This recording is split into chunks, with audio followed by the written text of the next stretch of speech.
నమస్తే, welcome to our channel. ఎన్నికల ప్రచారంలో భాగంగా సీఎం జగన్ ఈ రోజు నుంచి మేమంతా సిద్ధం పేరుతో బస్సు యాత్రను నిర్వహిస్తున్నారు. అయితే గతంలో సిద్ధం పేరుతో బహిరంగ సభలు నిర్వహించి ఫెయిల్ అయిన విషయం మనకు తెలిసిందే. ఇక గడప గడపకు అలాగే సామాజిక సాధికారత పేరుతో ఆ పార్టీ ఎమ్మెల్యేలు కూడా యాత్రలు చేయటం, అలాగే ప్రజలు చీత్కరించుకోవటం కూడా మనం చూసాం. మరి ఇప్పటి వరకు పరదాలు కట్టుకుని తిరిగిన జగన్ మరి ఎన్నికల ముందు చేపట్టే ఈ బస్సు యాత్రను మనం ఎలా చూడాలి? మరి బస్సు యాత్రలో ఆయన ఏపీ ప్రజలకు ఎలాంటి సంజాయిషి ఇచ్చే అవకాశం ఉంది? ఈ వివరాలన్నీ తెలుసుకునే ప్రయత్నం చేద్దాం. మనతో ఉన్నారు senior political journalist Durga Kumar గారు. నమస్కారం. నమస్కారం మా గవర్ని మన వీక్షకులు కూడా నమస్కారం. అయితే సీఎం జగన్ ఇప్పటి వరకు చాలా ఎమ్మెల్యేలు యాత్రలు చేపట్టారు. మొన్నటి వరకు సిద్ధమని సభలు పెట్టారు. సభల్లో కూడా గ్రాఫిక్స్ విషయం మనకి తెలిసిందే. ఇప్పుడు మరి మేమంతా సిద్ధమని బయలుదేరుతున్నారు. మొన్నటి వరకు చూసుకుంటే ఆయనకు ప్రజల్లోకి రాని పరిస్థితి, ఎప్పుడన్నా ఒకవేళ వచ్చినా కూడా పరదాలు కట్టుకొని రావడమే మనం చూసాం. సో ఇప్పుడు బస్సు యాత్ర పేరుతో బయటకు వస్తున్నారు. ఎలా ఉండబోతుంది అంటారు? అంటే మిగిలిన వాళ్ళందరూ బస్సు యాత్రలు, తర్వాత వారాహి యాత్ర ఇవన్నీ మొదలుపెట్టారు కదమ్మా. ఇప్పుడు చంద్రబాబు నాయుడు గారు తిరుగుతున్నారు, లోకేష్ గారు తిరుగుతున్నాడు, తర్వాత వారాహి థీమ్ అని ఈయనకి చెప్పారు. ఇట్లా బీజేపీ వాళ్ళు కూడా దిగుతారు. కాబట్టి ఈ 5 ఏళ్ల నుంచి ఆయన కేవలం ప్యాలెస్కి పరిమితం అయినా కూడా కనీసం ఇప్పుడు ఎలక్షన్ ఉండే ఈ 40 రోజుల్లో అయినా ప్రజల ముందుకు వెళ్ళాల్సిన పరిస్థితి వచ్చిందని అనుకుంటున్నాడు ఆయన. కాబట్టి ముందు ఇడుపులపాయ వెళ్ళాడు. ఇడుపులపాయలో రాజశేఖర రెడ్డి గారి సమాధికి ప్రార్థన చేసి సమాధి దగ్గర ఇడుపులపాయ నుంచి 21 రోజుల పాటు ఇచ్చాపురం వరకు వెళ్తాడని చెప్తున్నారు. అయితే ఈ పర్యటన కూడా మెయిన్గా నేషనల్ హైవేస్కే పరిమితం అవుతుందని చెప్తున్నారు. ఎందుకంటే లోపల రోడ్ల మీదకి వెళ్తే మళ్ళీ ముఖ్యమంత్రిని ఇవన్నీ నిలదీస్తారు. రోడ్ల పరిస్థితి అయితే బాగాలేదు, ఆయనకు కూడా తెలుసు. ఇప్పుడు చేయగలిగింది కూడా ఏం లేదు. ఫండ్స్ లేవు, టైము లేదు, జనము ఇప్పటికే కసి మీద ఉన్నారు. అది ఎమ్మెల్యేలు కూడా మేము ఏదో చూసుకుంటాంలేండి, మీరు లోపలికి వచ్చి మళ్ళీ మిమ్మల్ని నిలదీసి ధర్నాలు చేసి అన్నీ అసహ్యంగా ఉంటుంది. మీరు కేవలం మెయిన్ నేషనల్ హైవేస్ బాగానే ఉన్నాయి. నేషనల్ హైవేస్ ఎక్కడ చెడిపోవాలి? ఎందుకంటే నేషనల్ హైవేస్ అన్నీ కూడా అది central government, national highways authority of India వాళ్ళు మెయింటైన్ చేస్తారు. కాబట్టి వాళ్ళు ఇప్పుడు కూడా పక్కాగా ఉంచుతారు. ఇప్పుడు మీరు చెప్పినట్టు గతంలో పాదయాత్ర చేసిన జగన్ ఇప్పుడు ఆ నేషనల్ హైవే మీద నుంచే పోతున్నారు, జనంలోకి పెద్దగా వెళ్ళే పరిస్థితి లేదు, ఎక్కడో సభలు పెట్టడం తప్పించి అని అంటున్నారు. సో ఎలా చూడవచ్చు అంటారు దాన్ని? ఇప్పుడు గతంలో ఫస్ట్ టైం అంటే పాదయాత్ర చేశాడు అంటే అసలు అప్పటికి ఆయన్ని నమ్మరని ఆయన కూడా అనుకున్నాడు. నమ్మించాలి అంటే బాగా జనంలో తిరగాలి, అందరినీ తల మీద చేతులు పెట్టి నిమరాలి, బుగ్గలు నిమరాలి, నుదురు మీద ముద్దు పెట్టుకోవాలి. ఇవన్నీ ఇప్పుడు కొన్ని ఈ క్రిస్టియన్ కూటమి పెడతారు కదమ్మా క్రైస్తవులు, అవన్నీ టెక్నిక్స్. వీళ్ళు ఆ క్రైస్తవ మతానికి సంబంధించిన వ్యక్తి కాబట్టి ఈయనకి ఆ సైకాలజీ, జనం సైకాలజీ వాళ్ళని ఎట్లా ఆకర్షించాలనేది వాళ్ళ బావగారు అనిల్ కుమార్ గారు అంటే ఈయన కూడా కొన్ని కూటమి ఇవన్నీ చిన్నప్పుడు చూస్తున్నాడు కదా. ఆ రకంగా అంత జనం దగ్గరికి వెళ్ళిన ముఖ్యమంత్రి గతంలో ఎవరు లేరు. మహా వెళ్తే ఎన్టీ రామారావు గారు వెళ్ళాడు, కానీ ఈయనలాగా అందరినీ ఇట్లా బుగ్గలో సవరదీయటం, తలని అమర్చడం, తల మీద ముద్దు పెట్టుకోవటం, ఎవరినైనా ముద్దు పెట్టుకోవటం, అవన్నీ కూడా కొన్ని టెక్నిక్లు పాటించడం ద్వారా ఆయన జనాలకు దగ్గర అయ్యాడు. అదైతే ఒప్పుకోవాలి. అప్పుడు ఎక్కువ టైం కూడా ఉంది, ఇప్పుడు అంత టైం లేదు. ఇప్పుడు నమ్ముతారన్న నమ్మకం ఆయనకు కూడా లేదు. ఒకసారి నమ్మారు, అయిపోయింది. 5 ఏళ్ళు నేను చేయాల్సిన పనులంటే ఏమి లేదు. తను సొంతానికి ఎలా ఉపయోగించదలుచుకున్నాడో అది ఉపయోగించుకున్నాడు. రాజశేఖర రెడ్డి గారు ముఖ్యమంత్రిగా ఉన్నప్పుడే ఆయన చాలా మ్యాక్సిమం రాష్ట్ర ప్రభుత్వం నుంచి డబ్బులు ఎలా తన సొంత బొక్కసానికి మళ్ళించుకోవాలో చేసాడు.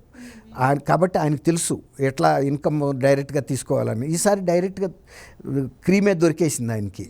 కాబట్టి ఈ 5 సంవత్సరాలు ఎక్కువ టైం అంతా కూడా ఆయన ఎమ్మెల్యేలని, మంత్రులను కలవటానికి కానీ, ప్రజల సమస్యలు వినటానికి కానీ, పరిష్కరించడానికి కానీ, వాటికి నిధులు సమకూర్చుకోవటానికి కానీ ఏం చేయలే.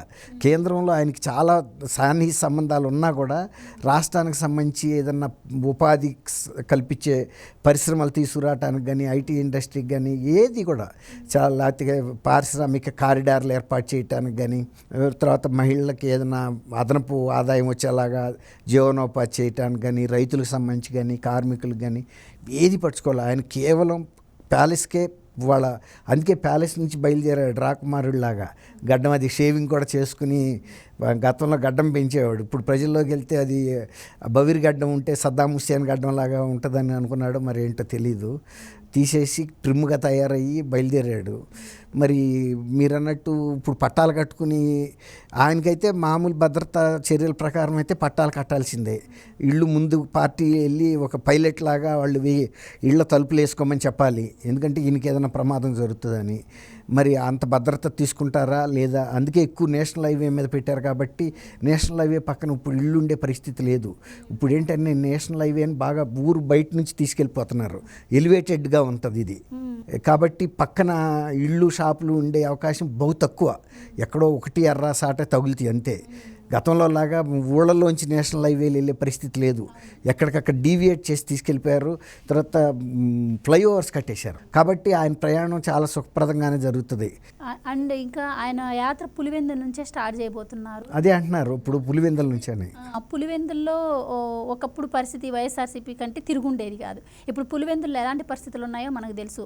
సొంత కుటుంబం నుంచి ఆయనకి వ్యతిరేకత, సో అక్కడ నుంచే ఆయన స్టార్ట్ చేయాలి ప్రజలకు సమాధానం చెప్పడం. సో ఎలా అక్కడ ఉండబోతుందంటారు ఆయన యాత్ర? గతంలో లాగా అయితే ఉండదమ్మా పులివెందుల్లో. గతంలో అంత క్రేజ్ అయితే ఈయనకి లేదు, ఎందుకంటే ఎప్పుడైతే వివేకానంద రెడ్డి గారు వీళ్ళే చేశారు, అప్పటికి అయితే ఫస్ట్ బయట వాళ్ళు చేశారని చెప్పారు కాబట్టి నమ్మారు. ఫస్ట్ కొన్నాళ్ళ పాటు ఒక 2-3 నెలల పాటు తెలియలా, ఇంతలోకి ఎలక్షన్ అయిపోయింది.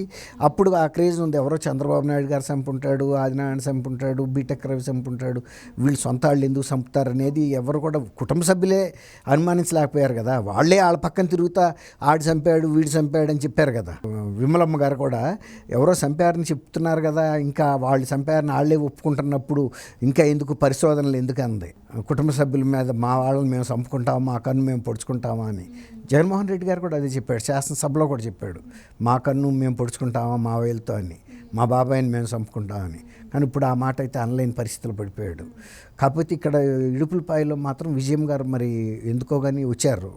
సరే లోన ఎన్ని ఇబ్బందులు ఉన్నా కొడుకుని మళ్ళీ ముఖ్యమంత్రిగా చూడాలని ఆశీర్వదించాలని ఆమె అనుకున్నారేమో, పవిత్ర గ్రంథం పట్టుకుని మరి ఆమె కూడా నుంచున్నారు పక్కనైతే. మరి బిడ్డ కదా, మళ్ళీ ఇంకో ముఖ్యమంత్రిగా ఇంకోసారి అయితే ఆమెకు వచ్చిన నష్టమే ఉంది. కోరుకుంటారుగా. పులివెందుల్లో ఇప్పుడు వ్యతిరేకత ఉంది కాబట్టి మరి కుటుంబం అంతా అది ఉందని ఒక చూపించుకోవటానికి కూడా మీరు అన్నట్టు అడిగి ఉండొచ్చు, అమ్మ మరి నేను వెళ్ళబోయేటప్పుడు కనీసం నువ్వు పక్కన లేకపోతే ప్రజలకు కూడా అనుమానం వస్తుంది, నువ్వు రా అంటే కూడా మరి తల్లిగా వెళ్ళాల్సి వస్తుంది. ఏదైనా బోనస్ లాగా ఇంకొక 5 ఏళ్ళు కనుక వచ్చిందనుకోండి, విజయం గారి అక్కడ ప్రెజెన్స్ మూలన ఉపయోగపడి అంతకన్నా సంతోషం ఏముంటుంది. ఇప్పుడు విభేదాలు ఉంటే ఉంటాయి, అవి తర్వాత మాట. ముందైతే ఇంకొక 5 ఏళ్ళు ముఖ్యమంత్రిగా ఉండటానికి ఒక అవకాశంకి తను కూడా తోడ్పాటు అందించింది. అవుతుంది లేకపోతే లేదు, అవ్వకపోతే వచ్చి నష్టం లేదు, అయితే సంతోషమే.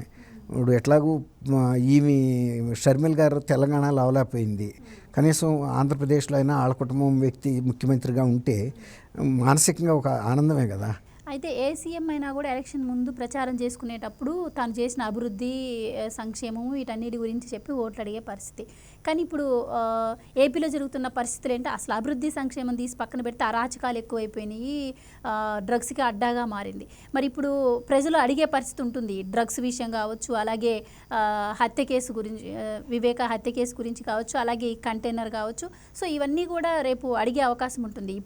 ఇప్పటికే టీచర్స్ నుంచి వ్యతిరేకత ఉంది, మహిళా సంఘాల నుంచి వ్యతిరేకత ఉంది, అంగన్వాడీ వాళ్ళ నుంచి వ్యతిరేకత ఉంది. వాళ్ళు మద్యపాన నిషేధం చేయలేదు కదమ్మా, మద్యపాన నిషేధం ఇప్పుడు తాళిబొట్లు ఇంకా తెగిపోతానే ఉన్నాయి కదా, కాబట్టి వాళ్ళలోనూ అసంతృప్తి ఉంది. తాగుబోతుల్లో ఏమన్నా తృప్తి ఉందా ఏమ్మా? ఇప్పుడు అర్చకుల మీద కూడా ఇప్పుడు అనవసరంగా చేసుకున్నారు వాళ్ళు ఎలక్షన్ ముందు. ఇప్పుడు వాళ్ళు ఎవరితోనూ పోరాడే వాళ్ళు కాదు, వాళ్ళు సంస్కారంగా వాళ్ళ పూజలు పురస్కారాలు ఏమన్నా ఆధ్యాత్మిక విషయాలు చెప్పి ప్రజల నుంచి ఎంతో అంతో దక్షిణలు తీసుకుని బతికేవాళ్లే తప్ప వాళ్ళేమి ఎవరి మీద పోరాటం చేసేవాళ్ళు కాదు. కానీ ఇప్పుడు బ్రాహ్మణ సంఘాలు కూడా ఆయుధాలు పట్టినాయి, ఎట్టి పరిస్థితుల్లోనూ తేల్చాలి ఇదని. దానికి తోడు ఇంకోటి ఏంటంటే ఈ ప్రభుత్వం హిందూ దేవాలయాల మీద, హిందూ జీవన విధానం మీద, హిందూ ఆధ్యాత్మిక సంస్థల మీద కూడా గతంలో దాడి చేసింది. ఇప్పుడు ఆ రకంగా కూడా బ్రాహ్మణులు మళ్ళీ ఆలోచించుకుంటే మన ఉనికే ప్రమాదంగా ఉంది ఈ జగన్మోహన్ రెడ్డి పరిపాలన అనేది. వాళ్ళు కూడా బాగా ఇప్పుడు మంచి ఇది మీద ఉన్నారు, కసి మీద. అది అసలు బ్రాహ్మణులు అనేది కాదు, అది హిందువుల మీద జరిగిన దాడిగానే చూడాలి. బ్రాహ్మణులు అనేవాళ్ళు వేరే వాళ్ళు ఏం కాదు, ఈ సమాజంలో హిందూ సమాజానికి మార్గదర్శకులు వాళ్ళు. చెప్పింది కరెక్టే. భారతదేశం అంటేనే ఆంధ్రప్రదేశ్ అన్ని మతాల సమ్మేళనం, అందరూ ఓట్లేస్తేనే ఆయన అంత మెజార్టీతో గెలిచాడు. కానీ ఇప్పుడు ఏంటంటే వీళ్ళకి అధికారం అనేది అట్లాంటి పరిస్థితి తీసుకొస్తుంది. ఎవడైనా కూడా వీళ్ళు ఒక చీమలు దోమల్లాగా చంపి కూడా నేనే చంపాను, తీసుకొచ్చాను, మీ బిడ్డను తీసుకోండి, మీరు కాల్ చేసుకోండి అని ఇంటికి తీసుకెళ్ళి అప్పచెబుతున్నారంటే వాళ్ళకి ఎంత ధైర్యం వచ్చిందనేది అర్థమవుతుంది కదా. ఇప్పుడు దళితుల మీద అదే పరిస్థితి ఉంది, బ్రాహ్మణుల మీద ఉంది, ఇతర వర్గాలు బీసీల వాళ్ళ మీద ఉంది. ఏ వర్గాన్ని కూడా వాళ్ళు ఇది చేయటం లేదు. అదే మీరు చెప్తున్నట్టు ఇంత వ్యతిరేకత ఉన్న నేపథ్యంలో ఇప్పుడు రేపు ఆయన చెప్తే ప్రజలు నమ్మే అది మీరు అడిగింది కరెక్ట్. అయితే ఆయన ఈ వాళ్ళు అడిగే వాటికి సమాధానం చెప్పే పరిస్థితి ఉండకుండానే ఏర్పాటు చేసుకున్నాడు.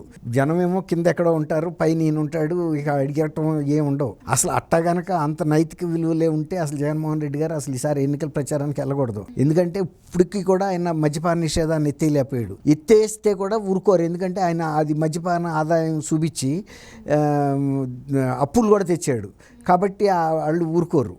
ఇప్పుడు ఇక అటువంటి నైతిక విలువలు అవన్నీ పక్కన పెట్టేస్తాడమ్మా. తను మీరు అన్నట్టు పరదాలు కట్టుకుని వెళ్తాడా, లేకపోతే తలుపులన్నీ ముయ్యమని మళ్ళీ పోలీసులు అదే వేధింపులు చేస్తారా, ఎవరిని గ్రామస్తులను బయటికి రానివ్వకుండా. ఏంటంటే ముఖ్యమంత్రి గారి భద్రత అనే ఒక పేరుతో అసలు సచివాలయంకి ఆయన క్యాంప్ ఆఫీస్ నుంచి అమరావతి సచివాలయానికి వెళ్ళటానికి రోప్ పార్టీసు ఎంత 5-6 కిలోమీటర్లు ఉంటుంది. అక్కడ కూడా తలుపులు బంద్ చేయించారు. మరి ఇంత పులివెందుల నుంచి ఇచ్చాపురం వరకు అంటే మరి రిస్కే కదా. అందులో కొంత నక్సలైట్ ఏరియాస్ ఉన్నాయి అక్కడ. కాబట్టి మీరు అన్నట్టు ఆ పోలీస్ బందోబస్తు అది కంటిన్యూ అవుతుందేమో మరి చూడాలి. Thank you. థ్యాంక్ యూ అమ్మ గవర్నర్. మన వీక్షకులు కూడా నమస్కారం.